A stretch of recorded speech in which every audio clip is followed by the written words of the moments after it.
بسم اللہ الرحمن الرحیم۔ ویڈیو کو دیکھنے والے سبھی دوستوں کو راشد وائس کی جانب سے خوش آمدید۔ محترم دوستوں، آج کا ہمارا موضوع ہے قوم لوط کی بے حیائی اور اللہ کا عذاب۔ حضرت لوط علیہ السلام حضرت ابراہیم علیہ السلام کے بھتیجے تھے۔ یہ لوگ عراق میں شہر بابل کے باشندہ تھے۔ پھر حضرت ابراہیم علیہ السلام وہاں سے ہجرت کر کے فلسطین تشریف لے گئے اور حضرت لوط علیہ السلام ملک شام میں مقیم ہو گئے۔ اللہ تعالیٰ نے لوط علیہ السلام کو نبوت عطا فرما کر سدوم والوں کی ہدایت کے لیے بھیج دیا۔ یہ قوم نہایت مغرور اور نافرمان تھی، اور ان کا سب سے بڑا گناہ یہ تھا کہ ان میں مرد عورتوں کی بجائے مرد سے ہی اپنی جسمانی حاجت پوری کرتے تھے۔ شہر سدوم کی بستیاں بہت آباد اور نہایت سرسبز و شاداب تھیں، اور وہاں طرح طرح کے اناج اور قسم قسم کے پھل اور میوے بکثرت پیدا ہوتے تھے۔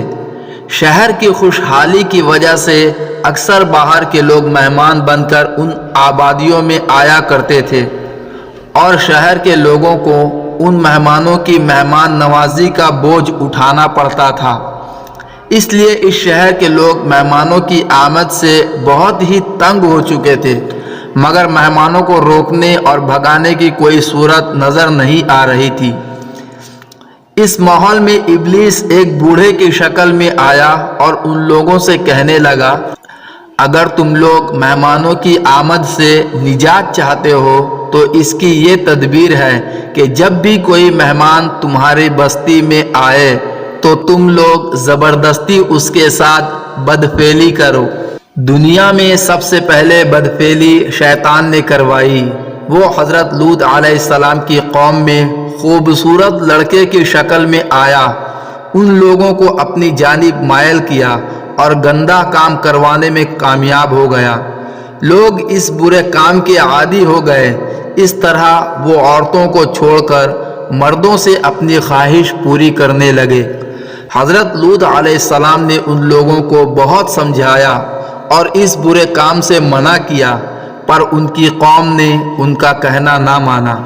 جب قوم لوط کی سرکشی اور بدفعلی قابل ہدایت نہ رہی تو ان پر اللہ پاک کا عذاب آ گیا۔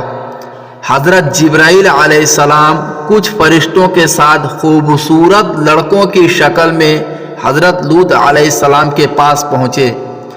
ان مہمانوں کے حسن و جمال اور اپنی قوم کی سرکشی کے خیال سے حضرت لوط علیہ السلام فکر مند ہوئے۔ کچھ دیر بعد ان کی قوم کے بدفعلوں نے ان کے گھر کو گھیر لیا اور مہمانوں کے ساتھ اپنی شہوت پوری کرنے کے ارادے سے دیوار پر چڑھنے لگے۔ حضرت لوط علیہ السلام نے ان کو سمجھایا، مگر وہ باز نہ آئے۔ آپ علیہ السلام کو دکھی دیکھ کر حضرت جبرائیل علیہ السلام نے کہا، آپ فکر نہ کریں، ہم فرشتے ہیں اور ان بدکاروں پر اللہ پاک کا عذاب لے کر اترے ہیں۔ آپ اپنے اہل و عیال اور مومنین کو ساتھ لے کر صبح ہونے سے پہلے ہی اس بستی سے نکل جائیں اور کوئی شخص پیچھے مڑ کر نہ دیکھے، ورنہ وہ بھی عذاب میں گرفتار ہو جائے گا۔ چنانچہ حضرت لوط علیہ السلام نے ایسا ہی کیا۔ پھر حضرت جبرائیل علیہ السلام نے اس شہر کے 5 بستیوں کو اپنے پروں پر اٹھا کر آسمان کی طرف بلند ہوئے اور ان بستیوں کو زمین پر الٹ دیا۔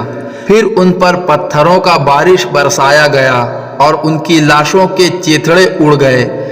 جب یہ شہر الٹ پلٹ ہو رہا تھا تو حضرت لوط علیہ السلام کی بیوی وائلہ، جو منافقہ تھی، قوم کے بدکاروں سے محبت رکھتی تھی، اس نے پیچھے مڑ کر دیکھا اور کہا، ہائے رے میری قوم!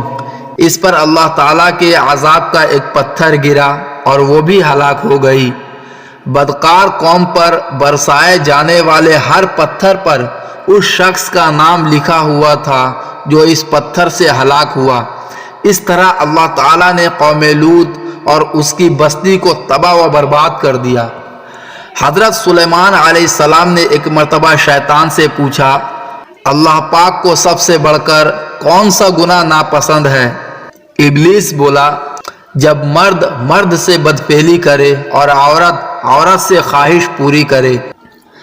محترم دوستوں، اگر ویڈیو آپ لوگوں کو اچھی لگی ہو تو ویڈیو کو لائک ضرور کریں اور چینل کو سبسکرائب کر کے ہمارا حوصلہ افزائی کریں تاکہ آپ لوگوں کے سامنے ہم مزید بہتر سے بہتر ویڈیو پیش کر سکیں۔ السلام علیکم۔